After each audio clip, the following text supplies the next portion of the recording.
दिग्विजय चौटाला वहां पर मौजूद, रंजीत सिंह वहां पर मौजूद, अनूप धानक वहां पर मौजूद। वो कम से कम 20-25 हजार वोटों से आज आगे।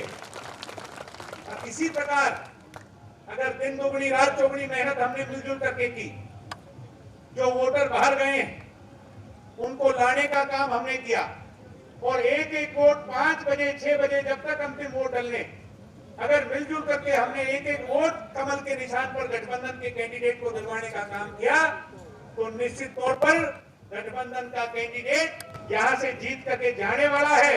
और एक संख्या हम आपकी ताकत में और बढ़ा करके बड़ौदा हल्के से देने वाले हैं, बड़े विश्वास के साथ आपको। भाई बड़ौदा हल्के का तो चौधरी देवीलाल जी के साथ सदैव जुड़ाव रहा कि नहीं रहा? भाई ढीले ढीले ना बोलो, रहा कि नहीं रहा? चौधरी देवीलाल आपके थे, आप चौधरी देवीलाल के हो। आपने 6-7 कैंडिडेट जिताए हैं चौधरी देवीलाल, और ये 8वां पहलवान भी चौधरी देवीलाल का कैंडिडेट है, इसमें जिताओगे कि नहीं? आप 2 प्रत्याशी हैं, तीसरा कोई टक्कर में नहीं है। एक बीजेपी का है, जेजेपी का है भाई पहलवान, और दूसरा कैंडिडेट है कांग्रेस का। मैं मेरे वाले अपने प्रत्याशी यानी जेजेपी बीजेपी वाले की बात करूं, भाई एक ऐसा कैंडिडेट जो इस भारत पार्टी का लाल ना केवल हरियाणा में, ना गोहाना में, ना सोनीपत में, ना हिंदुस्तान में, बल्कि समूची दुनिया में जिसने हमें गौरवान्वित महसूस करवाया हो, करवाया है कि नहीं करवाया साथियों? एक ऐसा साथी जिसने अंग्रेजों की धरती पर तिरंगे झंडे को शान से फहराकर हमें हरियाणवी होने का गर्व महसूस करवाया। मैं आप आज पूछना चाहता हूं, ये मेरी उम्र के नौजवान भाई खड़े हो, भाई पहलवान जब जीत के आया था, हमने इस बात का बेरा था कि कौन सी जात का है, बता दो भाई, इस बात का बेरा था क्या? तब सब ये कह रहे थे कि हरियाणा का लाल जीत के आया है, सोनीपत का बेटा जीत करके आया है। आज भी मैं ये कहूंगा कि भूपेंद्र हुड्डा सभाओं में कहते हैं कि ये तो ब्राह्मण का छोरा है। अरे भूपेंद्र हुड्डा जी, याद करो उस दिन को भैंसवाड़ गांव के अंदर छाती से लगाकर कहते थे कि दीपेंद्र से भी योगेश्वर तू मैंने घना प्यारा है। अरे आज पराया कैसे हो गया योगेश्वर? योगेश्वर को क्या कहते हैं? ये तो सर्कस का शेर है। ये सर्कस का शेर नहीं है भूपेंद्र हुड्डा जी, ये हिंदुस्तान का शेर है जिसने हिंदुस्तान के झंडे को ऊंचा करना। आज एसपी डीएसपी की नौकरी कोई छोड़ता नहीं, कोई सरपंच ही नहीं छोड़ता, एसपी डीएसपी तो बहुत बड़ी बात, और वो छोड़कर नौकरी त्याग कर आज बड़ौदा हल्के की सेवा आपका बेटा करना चाहता है। और हम उसकी इस त्याग को देखकर जजपा भाजपा के कार्यकर्ता आपसे एक एक वोट की अपील उसके पहलवान के पक्ष में करने आज आपके गांव में आए। और भाई दूसरी तरफ कौन खड़ा है? एक है उसने भालू, क्या नाम है कांग्रेस के कैंडिडेट का? भालू कहाँ है कि नहीं? और कहते हैं भालू, वो दीपेंद्र जी कहने लगे मुख्यमंत्री जी कि भाई ये तो मेरे से भी शरीफ है। आज पूरे कथूरा गांव आसपास के गांव के वे गवांड के आ रहे हैं, बता दो ये शरीफ आदमी है कि भालू कहीं से? इसके कारनामे मेरे और आपसे छुपे हुए नहीं है।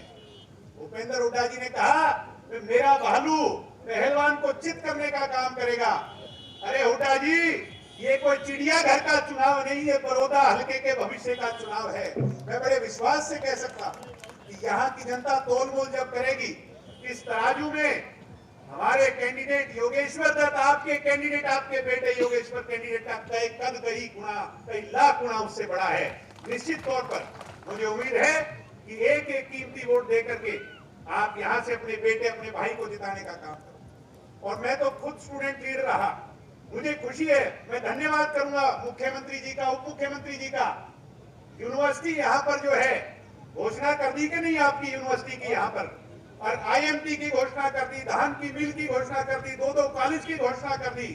4 साल सरकार में अब और पड़े। कुछ लोग कह देंगे कि सरकार गिर जाएगी। जिस विधायक के पक्ष में 56 विधायक हो वो सरकार गिर नहीं सकती। भाई योगेश्वर भी हमारे बीच में आए, मैं एक बार चाहूंगा जोरदार तालियां बजा करके अपने पहलवान भाई का स्वागत करें। आज जिनके पक्ष में आए हैं, एक बार जोरदार तालियां बजा करके अपने लाडले को स्नेह और आशीर्वाद देने का काम। मैं आपसे अंतिम में इतना ही कहूंगा कि 4 साल आपके पास बहुत अच्छा अवसर, सुनहरा अवसर आया है और इस मौके ने चूक ना जाइयो। चूक तो नहीं जाओगे ना? चूक ना जाइयो बथुड़ाओ, चूक ना जाइयो बड़ौदाड़ो, इससे बढ़िया मौका फिर नहीं पाऊंगा। मैं आपसे फिर यही कहूंगा कि एक एक कीमती वोट आने वाली 3 तारीख को और 10 तारीख को जब पेटियां खुले, भाई योगेश्वर पहलवान को एक ऐतिहासिक जीत दिलाकर चंडीगढ़ भेजने का काम करना। और भाई बाकी का काम मैं उम्मीद करता हूं, कहना तो नहीं चाहता था, मगर मुख्यमंत्री जी से कहूंगा कि मुझे उम्मीद है कि आप और दुष्यंत जी अपनी के कुर्सी के साथ में हमारे भाई योगेश्वर पहलवान की भी कुर्सी लगवा दियो भाई, इस हल्के का भला हो जाएगा। बहुत बहुत धन्यवाद, आप सबका बहुत धन्यवाद। जय हिंद, जय भारत, जय चौधरी देवीलाल। हमारे बीच में पिछली बार जो है विधानसभा में इस हल्के से जजपा की टिकट पर चुनाव लड़े और जिन्होंने दमखम के साथ चुनाव लड़ा, भाई मुकेंद्र सिंह मलिक भी जो है मंच पर पहुंचे हैं। उनसे अनुरोध है कि एक बार हाथ खड़े करके जो है सबका अभिवादन स्वीकार करें, तालियां बजाकर जो है आप लोग स्वागत करें। अब मैं अनुरोध करूंगा स्वर्गीय चौधरी देवीलाल जी के सुपुत्र और जिन्होंने स्वर्गीय चौधरी देवीलाल जी के न्याय युद्ध में इस हरियाणा प्रदेश की लड़ाई लड़ने में एक भूमिका निभाई, हरियाणा सरकार में मंत्री चौधरी रणजीत सिंह चौटाला जी से अनुरोध करूंगा कि वो आए और अपना विचार रखें।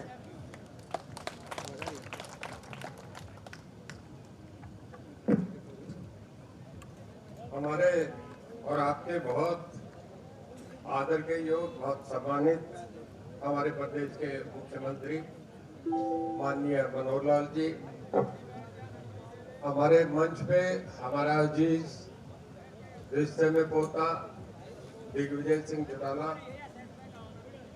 मंच पर बैठे सभी विधायकगण, जूड़ाराम जी, अनूप जी दानक, कोहली साहब, सम्मानित मंच, मैं थोड़ा समय का ध्यान रख के बोलूंगा। और हमारे सबसे ज्यादा जो सब लोगों का आज के दिन आकर्षण है चुनाव में, हमारे उम्मीदवार योगेश्वर दत्त जी जो अभी पहुंचे। मैं बहुत लंबी बातें नहीं कह के, इस गांव में पहले भी 1.5 महीने पहले मैं आया था, 2-3 सभाएं थी, फिर नरवाल जो आपका भवन बन रहा है उसमें भी मैं गया था।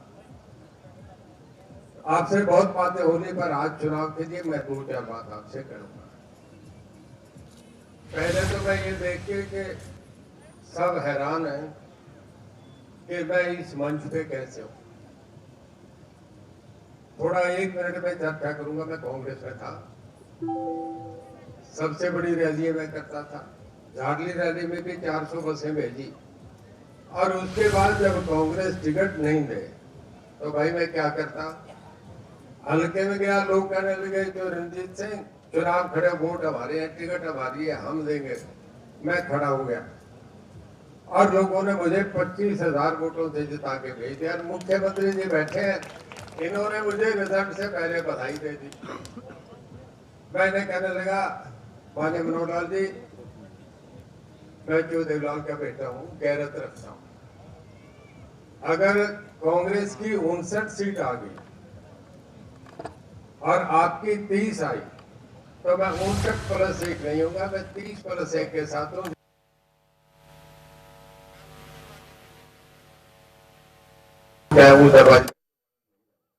और आज मैं इस मंच पे यहाँ खड़ा हूँ।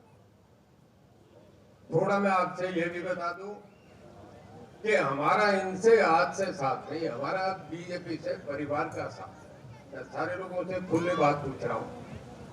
70 में जब सरकार बनी तो जो देवीलाल मुख्यमंत्री थे, डॉक्टर मंगल सेन उनके साथी थे, नंबर 2 थे।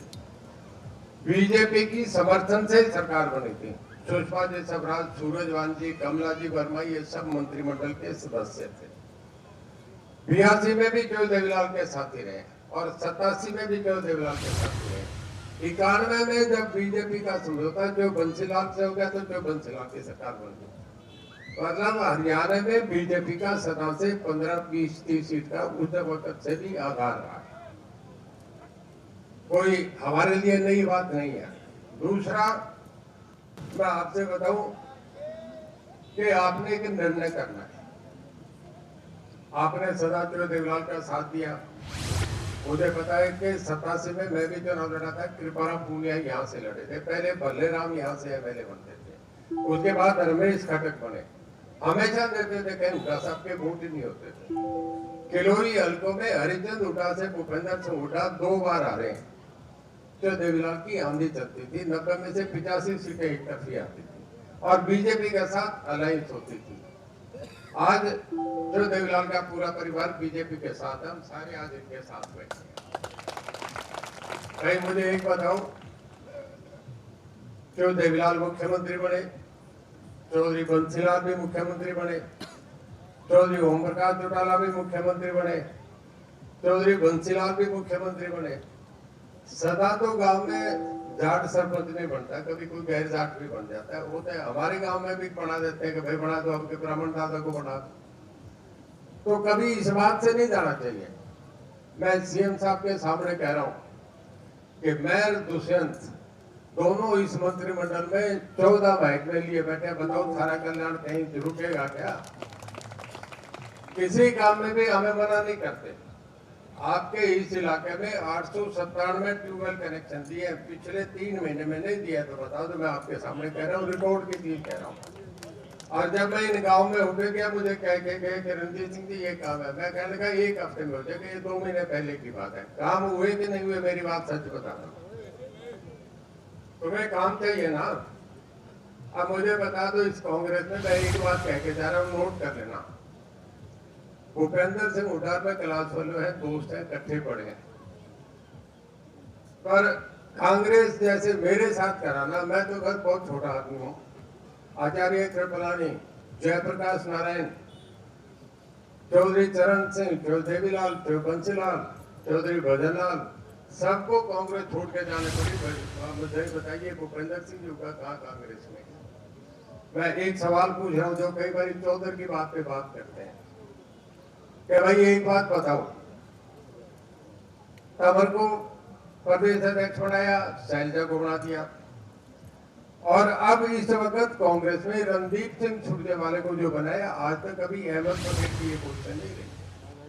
रणदीप सुरजेवाला को कोर कमेटी का मेंबर, कांग्रेस प्रेसिडेंट का पॉलिटिकल एडवाइजर, सीडब्ल्यूसी का मेंबर, और उसके बाद जनरल सेक्रेटरी कर्नाटक इंचार्ज। तो इस बात से आप अंदाजा लगाएं कि जितनी उसकी पोजीशन है, कभी कांग्रेस में आज तक किसी की नहीं रही। कल को कोई चेहरा बनाना तो उसे है, हमारे भाई का तो कोई नंबर ही नहीं है। तो ये बात में भी बेकार नहीं। आप एक देखो कि सरकार से काम साझे करो। सरकार होने की मान्य करेंगे तो मुख्यमंत्री जी, पर मैं आपसे एक बता रहा हूँ, आप यहाँ से योगेश्वर दत्त जी को बना के भेजो। भाई हम वायदा करके जाते हैं कि इसके झंडी लगेगी, ये मुख्यमंत्री जी हम काम करें, इलाके के काम कराओ, इलाके की डेवलपमेंट करो। 4 साल तक कोई भी यहाँ से जाएगा, चाहे वो मुख्यमंत्री जी पे जाए, चाहे वो दुष्यंत चौटाला पे जाए, चाहे मेरे दफ्तर में आए, हम कह देंगे कि करनाल वालों को मुख्यमंत्री जी रोकेंगे, बड़ौदा आ जाए पहले, और दुष्यंत कहेगा उचाड़ा वाले ठहर जाओ, पहले बड़ौदा वालों को आने दो। और मैं भी ये कहूंगा रानिया वाले बाहर को पहले बड़ौदा के काम करूंगा। ये तुम्हारी इज्जत बनेगी। एक वायदा करके जा रहा हूं, मेरे महकमे पे कोई काम हो, कभी हो, चुनाव जीते आ रहे, मैं इस बात की भी परवाह नहीं करता। बड़ौदा वाले जैसे पहले कथुरा वाले मेरे पे आते रहे, मेरे पे सीधे आना, तुम्हारा एक काम भी नहीं रुकेगा, ये मैं आपसे वायदा कर। और तुम ऐसे ही सब महकमों में जाओगे, तुम्हारे काम होंगे। तुम्हें एक फैसला करना है। 2 दिन बीच में रह गए। मैं भी पॉलिटिकल आदमी, जो सबके बाई इलेक्शन सब मैंने 1980 के चुनाव में मैं इंचार्ज था, इलेक्शन एजेंट था गया उनका, और उसके बाद 83 में था जब बाई इलेक्शन था। तो मुझे पता है, लोगों के मूड देखता हूँ, हवा देखता हूँ। बहुत तेजी से माहौल बदला है पिछले 3 दिन में। और आप देखना, अगले जब सरकार चुनाव आखिर में आता है तो सरकार का दबाव बहुत जोर से हो जाता है। सरकार चुनाव जीतती है, हारती नहीं, लोगों का देखते हैं कि सरकार चुनाव। ये 2 दिन बाद देखना, आंधी चलेगी। और मैं सारे लोगों से अपील करूंगा कि ये कैंडिडेट बीजेपी और जे पार्टी का दोनों का है। हम जितने इंडिपेंडेंट हैं, हम इनसे भी ज्यादा इनका साथ दे रहे हैं, मदद करें जी जान से। जहाँ मुख्यमंत्री जी ड्यूटी लगाएंगे, मैं उसके लिए आगे काम करूंगा। बहुत लंबा नहीं बोलूंगा। आपने सुना, सब जज के योगेश दत्त को कामयाब करें, इसी में आपका हमारा मिशन होगा। बहुत फायदा, बहुत धन्यवाद। जय हिंद। धन्यवाद चौधरी रणजीत सिंह जी। अब आपके सामने इस हरियाणा की धरती के लाल, आपके इलाके की शान, जिन्होंने पूरे देश का माथा जो है गर्व से ऊंचा किया, और इस इलाके की, आपके हलके की सेवा करने के लिए नौकरी को ठोकर मारकर और थोड़े दिन बाद जो है एसपी बनना था, और एसपी की नौकरी को छोड़कर आप लोगों की सेवा का संकल्प लेकर आपके बीच में आए हैं। मैं अनुरोध करूंगा भाई योगेश्वर दत्त जी से, वो आए और अपने विचार जो है आपके बीच में रखे। भाई योगेश्वर दत्त जी का बहुत तालियां बजाकर मैं आप लोग स्वागत करें। भारत माता की साहू जयलाल।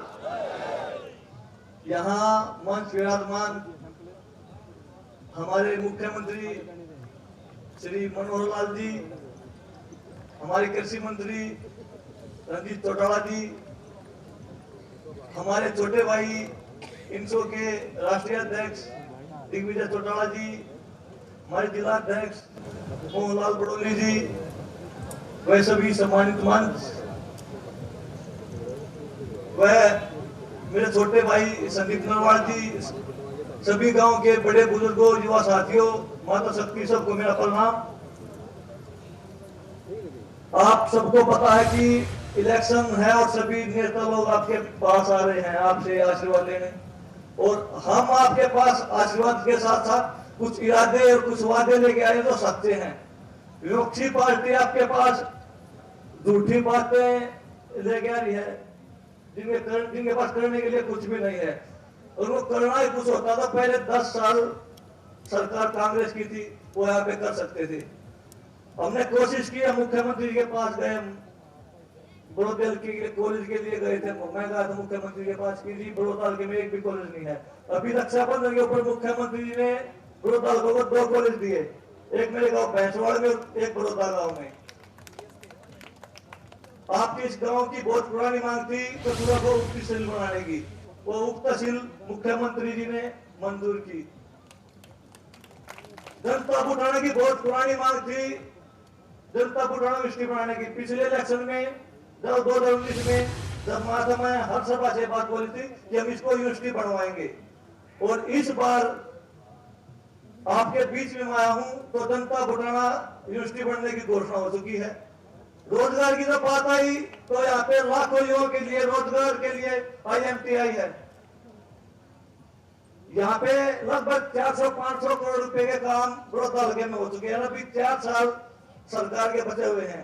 आपका भाई दिग्विजय चौटाला जी ने बहुत सी बातें बताई, हमारे बिजली मंत्री रणजीत चौटाला जी ने, और आज मैं आपके बीच में आपका आशीर्वाद लेने के लिए आया हुआ हूं कि ये बड़ौदा हल्का के विकास की लड़ाई है, ये किसी मुख्यमंत्री पद के लिए लड़ाई नहीं है।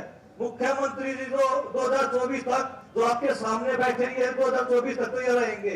ये बड़ौदा हल्के के मान सम्मान की लड़ाई है, और ये लड़ाई आप लोगों ने खुद लड़नी है, क्योंकि आज तक जितना हल्का है पिछड़ा, उसमें सभी पार्टियों ने आके आप लोगों को भ्रमित किया, आपकी बस वोट लेने का कार्य किया है। और इस बार जो 3 तारीख को इलेक्शन होने हैं, उसके बाद भी तक आप खुद होंगे। मेरे बड़ौदा हल्के के मेरे बड़े बुजुर्ग, मेरे युवा साथी बनेंगे, मेरी माताएं बहनें बनेंगी। आप अपने बेटे को आशीर्वाद दो, और मैं आपका विश्वास दिलाता हूं कि जिस तरीके से मैंने कुश्ती में देश के लिए सच्चे दिल से, सच्चे मन से जी जान लगा के देश के लिए तिरंगा फहराया, देश के लिए मेडल जीता, उसी सच्ची निष्ठा के साथ आप लोगों की सेवा करूंगा।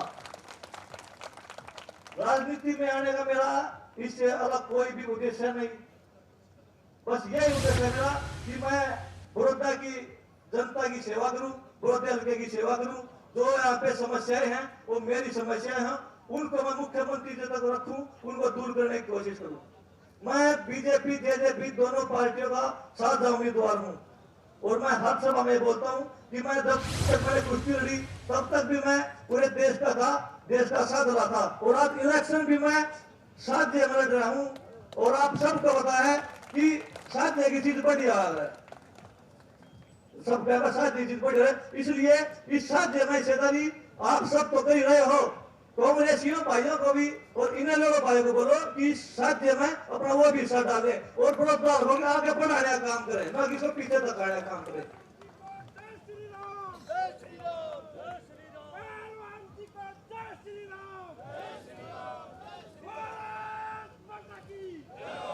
कुछ लोग बोलते हैं कि आज हमारे जितवा दो हम सरकार को तोड़ देंगे, और हम बोलते हैं कि वो तोड़ने का काम करते हैं, हम जोड़ने का काम करते हैं। यहाँ भी वो तोड़ने की बात करते हैं, समाज को बांटने की बात करते हैं।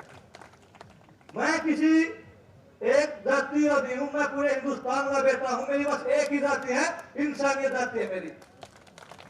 कोई भी मेरे को किसी जाति में नहीं बांध सकता, क्योंकि मैं आज तक बंधा नहीं। 7 साल की उम्र मैंने पहले स्टार्ट की, आज तक मैं हर समाज में बैठे, हर समाज के खिलाड़ी के साथ रहा हूं, उनके साथ खाना खाया हूं, और मेरे ये सिद्धांत है, सभी के सिद्धांत होते हैं अपनी जिंदगी में आगे बढ़ने के लिए। मेरे भी सिद्धांत है कि मैं सबको एक नजर से देखूं, एक साथ रखूं, सबको आगे बढ़ाने में अब जहां तक मेरा योगदान हो वो योगदान करूं, वो चाहे कोई भी हो, चाहे हमारे किसान भाई हो, चाहे मजदूर भाई हो, चाहे हमारे पिछड़ा वर्ग हो, सभी को हम आगे बढ़ाने का प्रयास करेंगे, और जो आज तक हमने करते भी आगे भी करते रहेंगे। हमारे इरादों को कोई भी विपक्ष मेरे इरादों को तोड़ नहीं सकता, ना वो किसी चीज में मेरे को बांट सकते हैं। हम तो आज आपका बीच में, आपके बीच में बस आपका आशीर्वाद, आपका सहयोग लेने आए हैं। 4 साल आप अपने बेटों को अपना आशीर्वाद दो, कभी भी मेरी तरफ से कोई भी गलती नहीं होगी, मैं हमेशा आपका मान सम्मान आपका अपनी सिरा को रखूंगा। यहां से आप खुद एमएलए बनोगे, मंत्री आप भी आएंगे, मुख्यमंत्री भी आप आएंगे खुद हो, क्योंकि आप आज के आपके सामने दोनों पार्टियों के नेता आए हुए हैं, मुख्यमंत्री जी आए हुए हैं। आपसे बस यही निवेदन है कि आप इस बार 3 तारीख को जो फैसला करोगे वो बड़ौदे के हित के लिए, बड़ौदे के को आगे बढ़ाने के लिए फैसला करोगे। और लास्ट बात मैं आपको बोलता हूँ कि जैसे अर्जुन को मछली की आग दिखाई दे रही थी ना, महाभारत देखी होगी आप सबने, ऐसे ही बस 3 तारीख को आपको कमल का निशान दिखाई देना चाहिए। कमल के निशान वाला बटन दबाओ, अपने भाई अपने बेटे को एक बार विधानसभा भेज दो, अगला काम फिर हम कर लेंगे। कदे आपने कोई शिकायत मौका नहीं होगा, बड़ौदा का जितनी पीछे आज तक रहा है उतनी और आगे वो चला जाएगा। आपका बहुत बहुत धन्यवाद। जय हिंद, जय भारत। आपके बीच में आज दिन का सुबह 10 बजे से इंतजार कर रहे हैं हरियाणा प्रदेश के मुख्यमंत्री, जो पूरी ईमानदारी के साथ दिन रात जो है सेवा करने में जुटे हैं। मैं एक शेर के साथ जो है उनको आमंत्रित करना चाहूंगा कि मिट्टी में मिला दो जुदा हो नहीं सकता, इससे ज्यादा तो कोई किसी का हो नहीं सकता। ए बड़ौदा वालों, एक बार मुख्यमंत्री मनोहर लाल जी और दुष्यंत चौटाला की आवाज में आवाज मिला दो, फिर देखो बड़ौदा में क्या हो नहीं सकता, फिर देखो बड़ौदा में क्या हो नहीं सकता। हमारे मुख्यमंत्री मनोहर लाल जी का आप लोग तालियां बजाकर जो है जोरदार स्वागत करेंगे। मैं आमंत्रित करता हूं माननीय मुख्यमंत्री जी।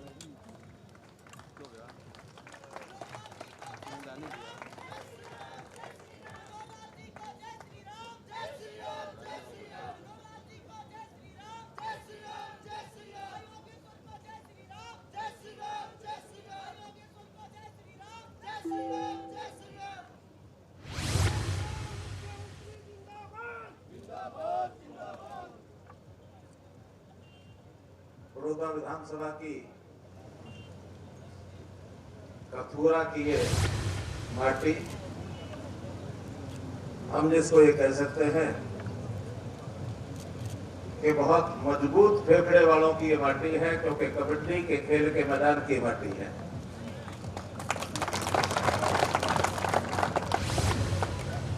और जो कबड्डी का सांस भरना और पारा जीत के लाना, ये जिन खिलाड़ियों के जिम्मे हो तो उनमें दम भी बड़ा जोरदार होता है। तो आपका दम कई मौके आएंगे। पहला मौका अभी देखता हूं कि आपकी आवाज अगर योगेश्वर भाई को चंडीगढ़ पहुंचाना तो आवाज चंडीगढ़ तक पहुंचनी चाहिए। भारत माता के भाई त्रावणी तगरेली, भारत माता की जीरकपुर पहुंच गई। अब सेक्रेटरी में बुझानी है भारत माता के। धन्यवाद। मंच पर विराजमान हरियाणा सरकार में कैबिनेट मंत्री इस नाते से हमारे साथी और बहुत ही अनुभवी राजनेता चौधरी रणजीत सिंह जी चौटाला, दूसरे हमारे मंत्रिमंडल के साथी श्री अनूप सिंह जी धानक,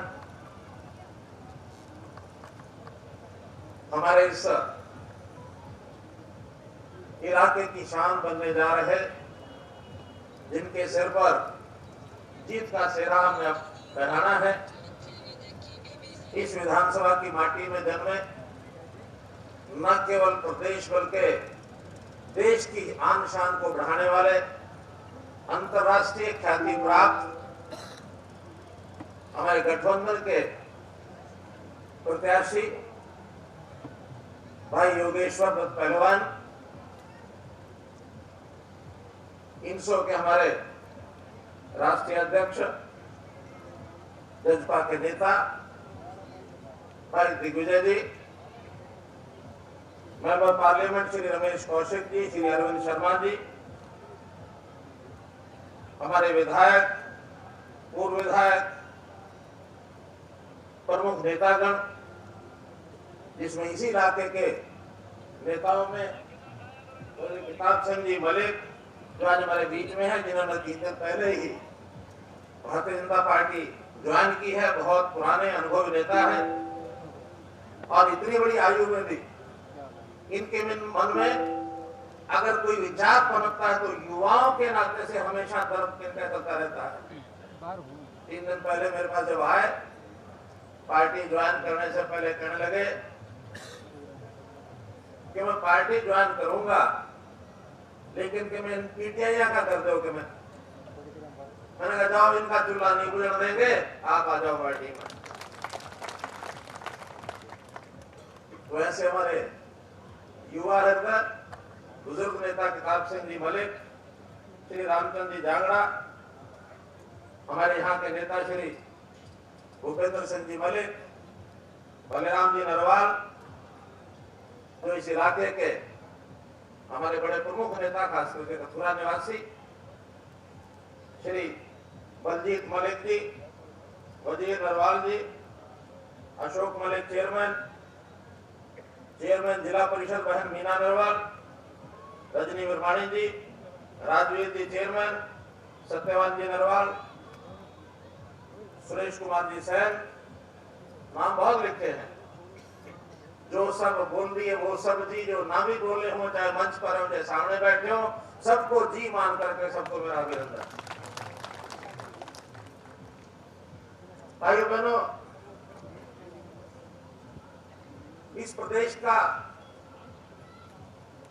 जो पिछड़ा सारा इतिहास चला आ रहा है, हम लोग लंबे इतिहास में चले जाएं तो या पिछले 10-15 साल की बात करें तो हमारा शासन भारतीय जनता पार्टी इस नाते से तो दूसरी पारी 6 साल हो गए, गठबंधन की हमारी पहली पारी, और हमने परसों ही 1 साल अपना पूरा किया।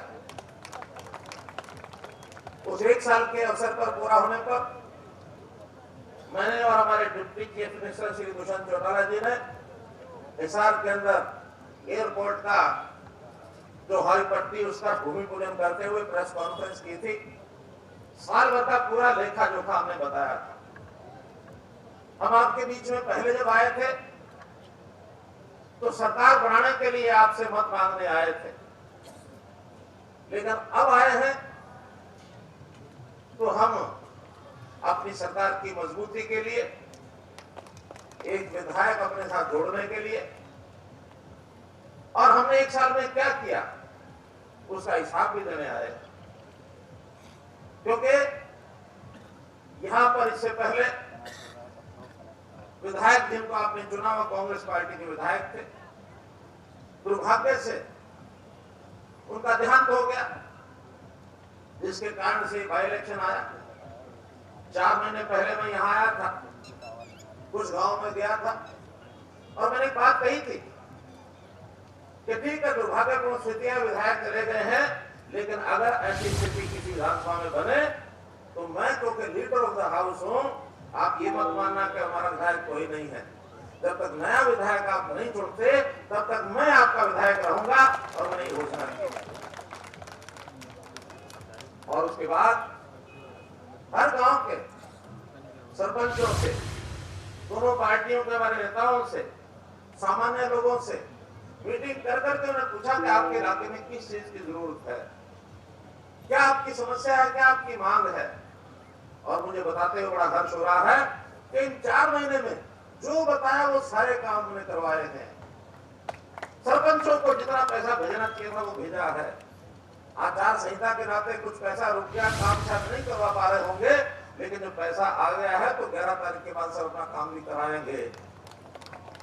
चाहे यहाँ बिजली के काम थे, पीने के पानी के लिए कई ट्यूबवेल लगवाए, नहर के पानी के लिए जहां नहरी व्यवस्था कमजोर थी वहां भी उनको पानी सिंचाई के लिए भिजवाया, ड्रेन नंबर 8 में पानी चलवाया।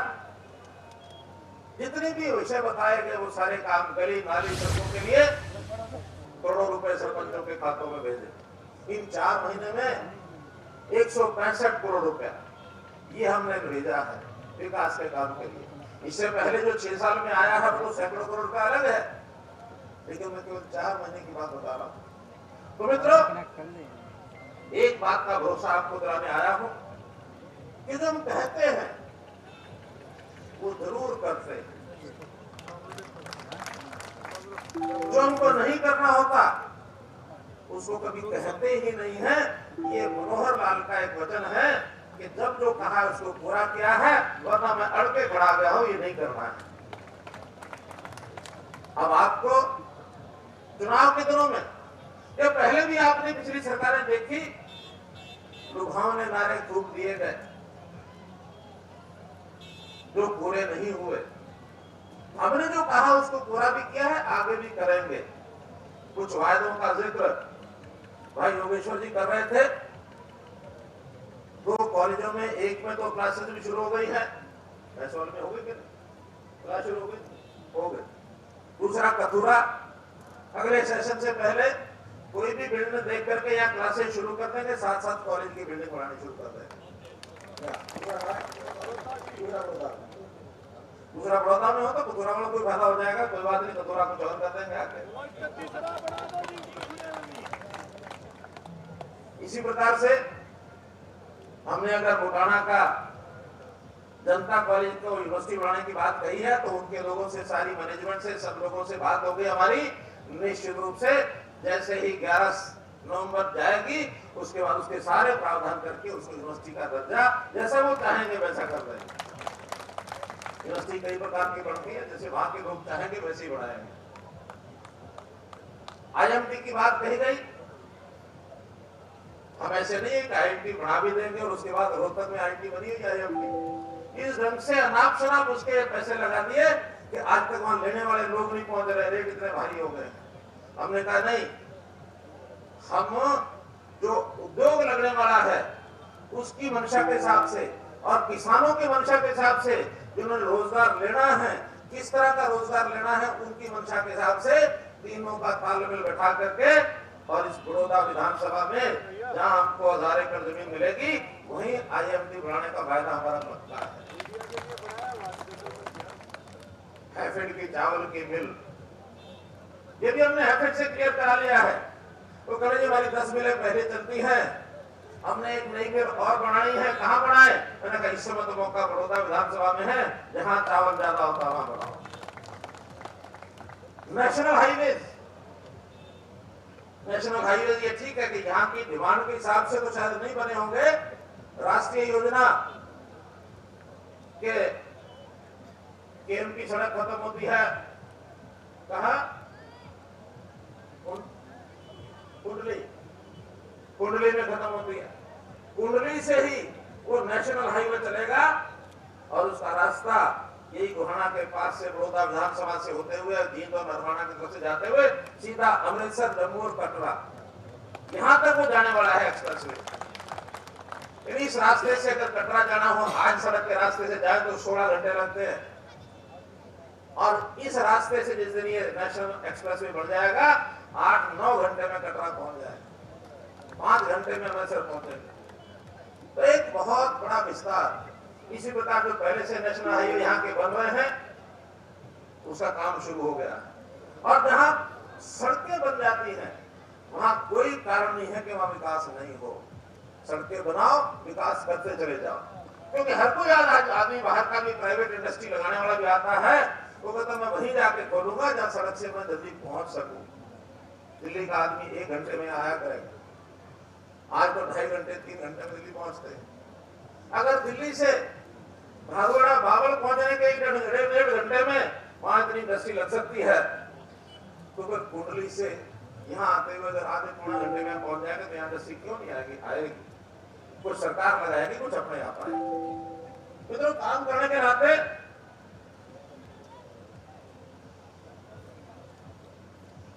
बहुत बढ़िया। कतूरा गांव कहते हैं कि 2000 किले जमीन देने के लिए तैयार है IMT के लिए। मैं अगर 2000 एकड़ कतूरा देने के लिए तैयार है तो निश्चित रूप से कतूरा को पहली प्राथमिकता रखेंगे, कोई दिक्कत नहीं, कोई दिक्कत नहीं। कतूरा की समस्याएं भी मुझे बताई गई। यहाँ का किसान कितना परेशान है। वर्षा आती है, बहुत सा इलाका ऐसा है जब पानी भर जाता है और पानी भरने के बाद वहां पर किसान को परेशानी होती है, खड़ी फसल खराब हो जाती है, अगली फसल बो नहीं सकते। इस बार तो हमने टेम्परेरी व्यवस्था करके और वहां का पानी की निकासी खूब कराई है। मैं आपको वादा करता हूं, पूरा सोनीपत जिला हमने योजना बना ली है ये समस्याएं आने नहीं देंगे। पहली बात तो पानी आएगा, जितना जमीन के अंदर डाल सके तो उतना जमीन में डालेंगे रिचार्जिंग के लिए। बचा पानी चाहे आपकी ड्रेन के माध्यम से, चाहे नई ड्रेन बनानी पड़े, हर खेत तक जो पानी खड़ा होता है वो सारा ड्रेन के माध्यम से बाहर जाएगा। किसी किसान को समस्या नहीं आने देंगे। हम लोगों ने किसान की बात हमेशा आगे रखी है। मुआवजा, कोई भी किसान का नुकसान हुआ है उसमें मुआवजे में ये सरकार पूरे प्रदेश में हजारों करोड़ रुपए बांट चुकी है। अगर निजामपुर के लोग यहाँ बैठे हों, कोई है निजामपुर का बैठा हुआ? दूर है गांव निजामपुर क्या? यहाँ से दूर है। मुझे याद है कि इस विधानसभा के निजामपुर गांव में चेक बांटने के लिए मैं आया था और 8-10 करोड़ रुपया उस गांव के लोगों को मुआवजा मिला था, निजामपुर के लोग। तो इसलिए हर गांव के अंदर यहाँ सैकड़ों यानी 10-10, 20-20, 50 करोड़ का मुआवजा भी उनको मिला है, चाहे वो प्रधानमंत्री फसल बीमा योजना मिला हो और चाहे हरियाणा सरकार ने दिया हो। हरियाणा सरकार 12,000 रुपया मुआवजा देती है, जबकि पिछली सरकार है 1,800, 2,000, 2,500, आखिरी उनका 5,000 था। अपने 5,000 से सीधा एकदम 12,000 रुपए किया। पिछले मित्रों, किसान की कोई नुकसान होने की कभी कोई गुंजाइश होती है, हम उसको पूरा करते हैं। सब्जियां भावांतर भरपाई योजना में कि नफा हो तो थारा, घाटा हो तो सरकार का, मंडी में जाके बेच जाओ, सड़क पर फेंकने की जरूरत नहीं है। जिस घाटे में बेचेगी वो सरकार देगी। और हमने भावांतर भरपाई योजना से सब्जियों का ये लागू कर दिया। 19 सब्जियां ऐसी हैं। संयोग से अभी तो सब्जियां काफी महंगी हो गई। किसान को तो फायदा ही है, पब्लिक को चाहे उसका परेशानी है, किसान को तो फायदा है। लेकिन कभी सस्ती हो जाए तो उसका लागत मूल्य तक किसान को जरूर मिलेगा, ये गारंटी हमने उसमें ली है। किसान आसानी से अपनी फसलों को ठीक से बेच सके, मुआवजे में उसको समस्या ना आए, बैंकों से झगड़े ना हो, कंपनियों से झगड़े ना हो। हर एक किसान का लेखा जोखा, मेरी फसल मेरा ब्यौरा। अब हमने नई चीजें की हैं, इसलिए की है कि सबकी सुविधा रहेगी। किसान को योजना बनानी आ जाएगी, मंडियों को भीड़ नहीं लगेगी, जिसको जब SMS जाए अभी अपने लेके आ जाओ, उसे लेके पहुंच जाए, वहां मिल जाएगा। एक समस्या पिछले दिनों में आई, क्या पेमेंट लेट हुई। मानता हूं मैं 5, 7, 8 दिन शुरू में पेमेंट बहुत लेट हुई, क्योंकि जब नई व्यवस्थाएं बनाई जाती है कई उसके अंदर समस्याएं आती हैं। बैंकों से के माध्यम से, और हमने नए खाते जो किसानों के खाते हैं, 70% किसानों के खाते ऐसे हैं जिसमें सीधी पेमेंट गई है, केवल 30% आड़तियों के माध्यम से। किसानों के खाते में सीधी पेमेंट गई कि नहीं गई? गई कि नहीं गई? आई है। कभी नहीं आती थी पहले घूम घुमा के आती थी, नगद पैसा तो मिलता ही नहीं था। आपके कुछ पैसे उसने अपने काट लेने, बाद में घर में ब्याह शादी आएगी, उसके जाके रूम ले आओ, लत्ता ले आओ, कपड़ा ले आओ, उससे जाकर वो दिलवा देता था। आपको खाद की जरूरत है, बीज की जरूरत है, दवाई की जरूरत है, वो आपको दिलवा देता था। कभी 100-200 रुपए बाढ़ के चीज के भरने होते वो आ जाके ले आते थे, ताकि कोई पैसा हाथ में किसान के नहीं आता था। आज किसान के हाथ में लाखों रुपए आते, अपनी मर्जी से खर्च करेगा, जिसको देना देगा, फालतू में कोई नहीं लेगा। और जो किसान की उम्र आयु हमने डबल करनी है, उसकी आमदन अगर डबल करनी है, तो ये भी उसका प्रकार है कि खाते में सीधा उसका हाथ पहुंचे, उसके खाते में रकम पहुंचे, उसके हाथ में पहुंचे, ठीक से खर्च करेगा, गलत ढंग से उसको ब्याज नहीं देना पड़ेगा। बैंकों से 0% पर ब्याज दिलाते हैं, और ये बीच में जो लोग हैं वो आपके ब्याज के कितने % देते हैं आपको ज्यादा पता है। आमदन बढ़ाने के लिए हमने काम किए।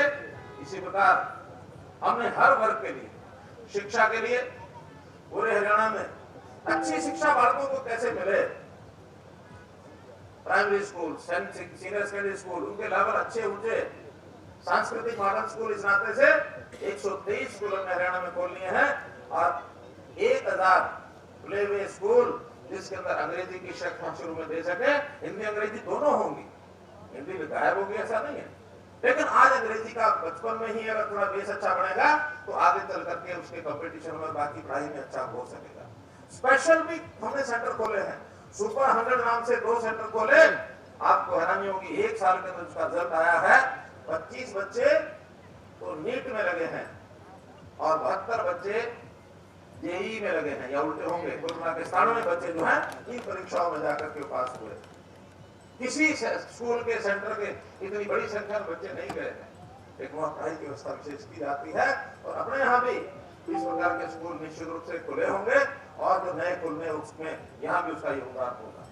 करते रहते थे, बांटते रहते थे, क्लेम करते थे हमने 50 नौकरी दे दी, 100 नौकरी दे दी। मनोहर लाल कहता भाई नौकरी तो 80,000 लगी है, लेकिन मैंने एक भी नहीं दी है। जो लिए हैं नौजवानों ने अपने बल के ऊपर, अपने टैलेंट के ऊपर, अपनी योग्यता के ऊपर लिए, उनका काम है ले जाने वाला।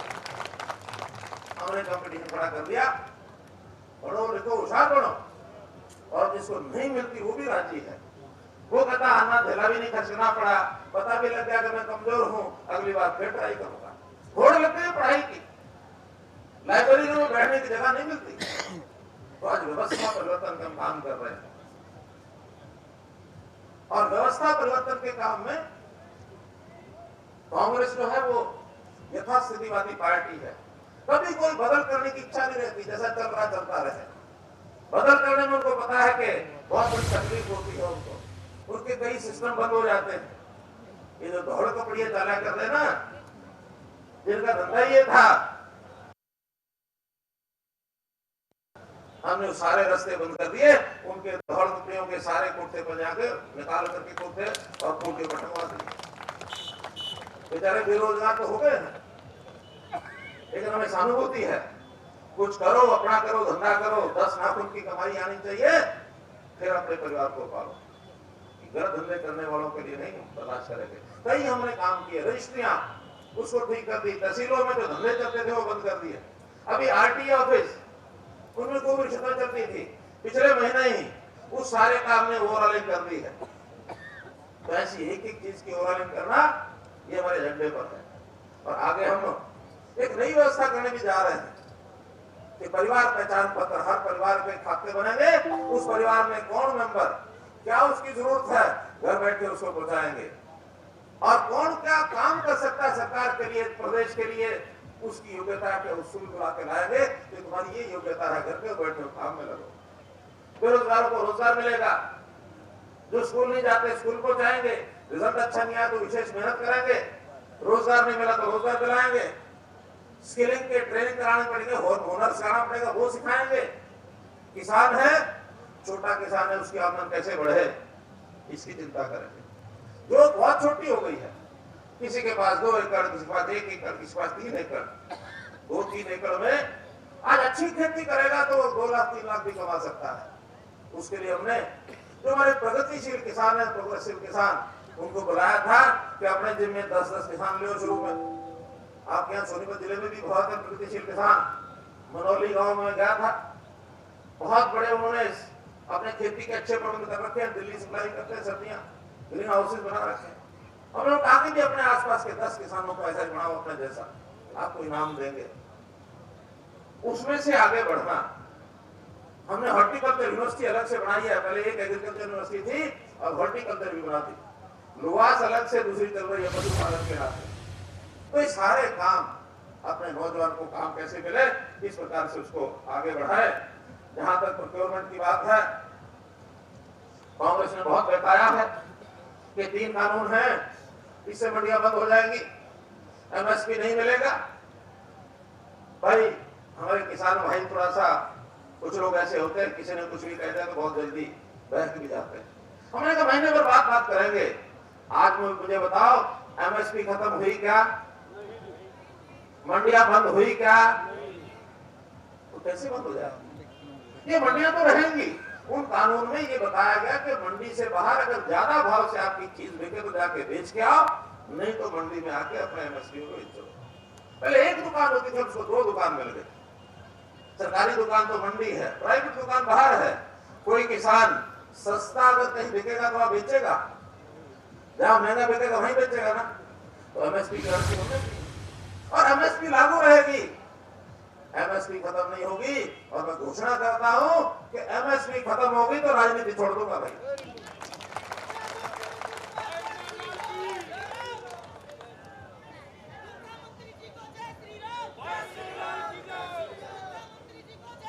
एमएसपी वही रखेंगे। कांग्रेस झूठ बोल करके बहकाए नहीं। झूठ बोलने की आदत शुरू से पड़ी है इनको। 134 साल पुरानी पार्टी हो गई है। शुरू में तो ठीक ठाक थे नहीं, बाद में झूठ बोल के बहकाने का काम। कई उदाहरण है।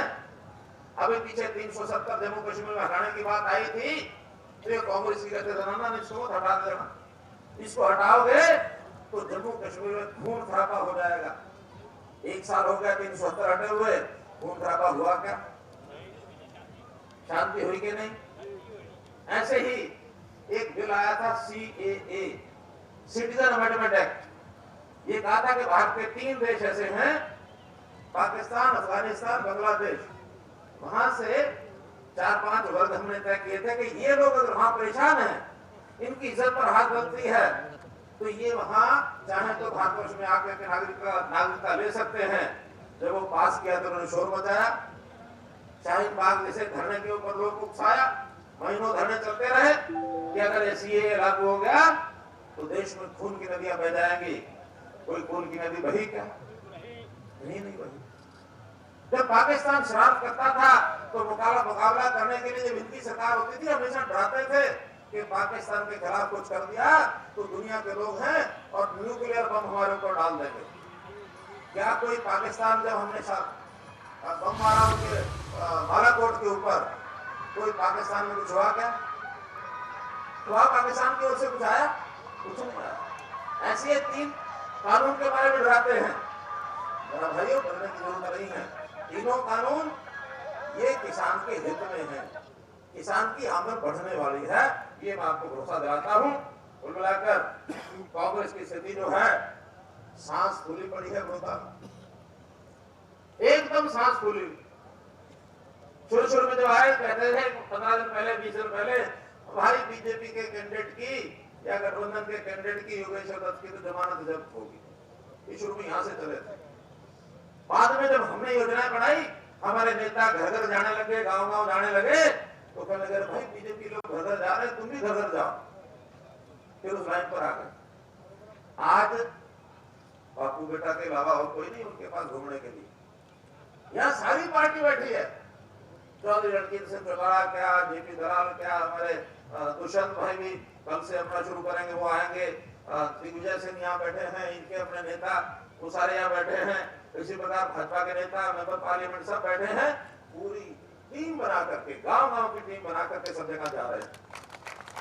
लेकिन इनके नेता दो के बाद तीसरा नहीं आ रहा है, क्योंकि भय लगता है। इनके तो कैंडिडेट भी ना मुझे नहीं चाहिए कोई भी। एक वीडियो सुनी थी मैं कि मुझे नहीं चाहिए कोई भी, पसीने आ रहे हैं। और भाई जहां तक इनके कैंडिडेट का सवाल है, जिस दिन खड़ा किया उससे पहले तो किसी ने, हमने तो नाम नहीं सुना था, बड़ौदा वाले ने सुना, मैंने बड़ा पता किसी को नहीं पता था कौन कैंडिडेट, डम्मी कैंडिडेट लाके खड़ा कर दिया और अपना चुनाव बढ़ा लिया। आपको याद होगा मैंने कहा था कि वो खुद आ जाए, हमारा एक सामान्य कार्यकर्ता उनको हराएगा, ऐसा मेरा विश्वास है।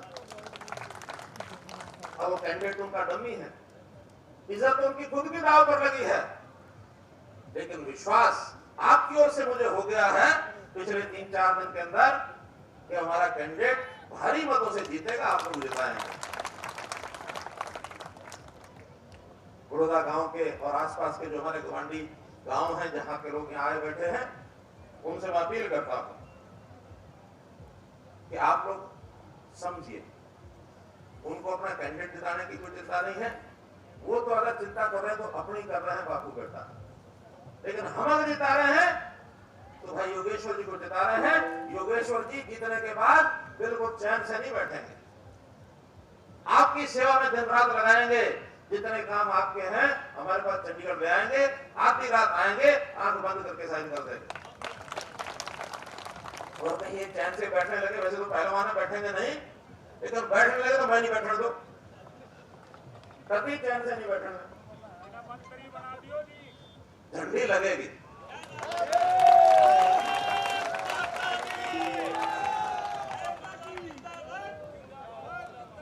भाइयों बहनों, एक राज और खोलना चाहता हूं,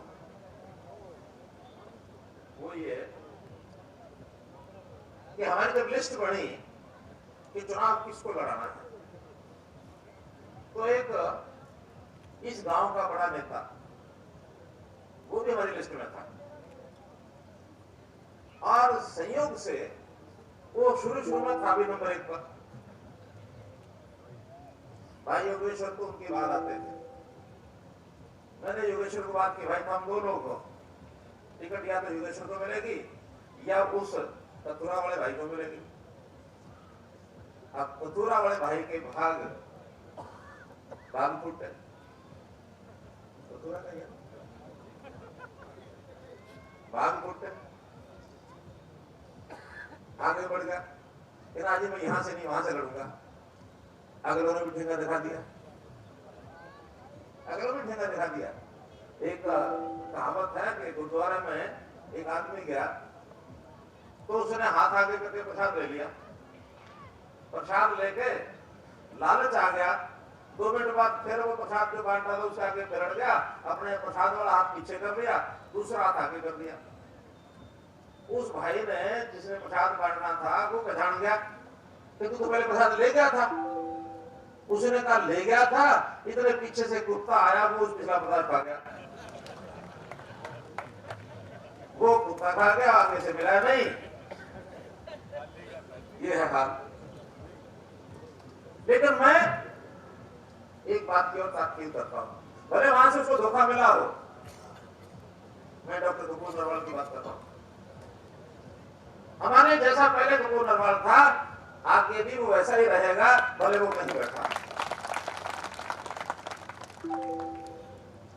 किसी से गलतियां हो जाती, धोखे हो जाते, लेकिन हम अपने साथियों को ध्यान रखते।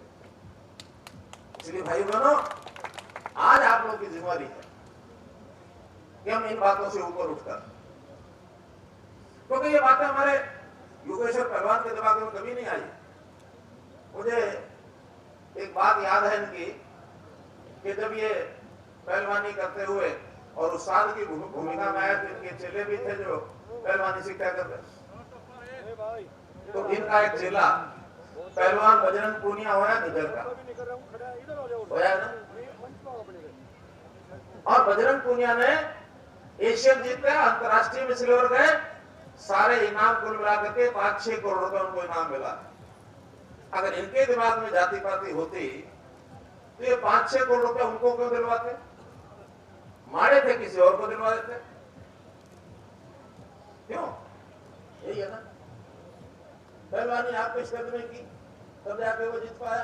तो कहीं जाति पाति के दिमाग में नहीं है, हमारे किसी के दिमाग में नहीं है। तो इसलिए इन चीजों पर बड़ा मन करके हमको आगे बढ़ना है, और जब बड़ा मन करके आगे बढ़ोगे तो मेरा विश्वास है कि आप लोग, ये जो सरकार हमारी है, मनोहर सरकार, मनोहर काम किए हैं, मनोहर मौका है, और इस मनोहर मौके का फायदा उठा के अगर आप लोगों ने 3 तारीख को इस जीत को मनोहर जीत बना दिया तो आपकी हिस्सेदारी भी मनोहर में। आपका बहुत बहुत धन्यवाद, बहुत बहुत आभार। आप अपने इस मेरी बात को, आखिरी बात को याद रखना। धन्यवाद।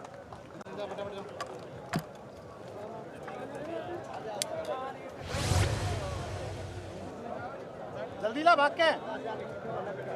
बातों का जिक्र करते हुए और इस मंच से विपक्ष पर जोरदार हमला बोलते हुए गरजते हुए मुख्यमंत्री मनोहर लाल यहां पर नजर आए। तमाम बड़ी बातों का उन्होंने जिक्र किया। बड़ौदा में सीएम की चुनावी जनसभा और इसमें उन्होंने योगेश्वर दत्त के पक्ष में जन समर्थन की अपील की। आईएमटी में लगेगी, उन्होंने ये बात कही। बड़ौदा को नेशनल हाईवे की सौगात, इसका भी जिक्र किया। इस दौरान मुख्यमंत्री ने जहां सड़कें बनती है वहां विकास होता है। साथ ही साथ इस दौरान उन्होंने किसानों को लेकर भी बात कही कि किसानों को पानी मिलेगा। इसके अलावा तमाम जो अभी तक कदम उठाए गए हैं उसको भी जनता के समक्ष यहां पर सीएम ने रखा।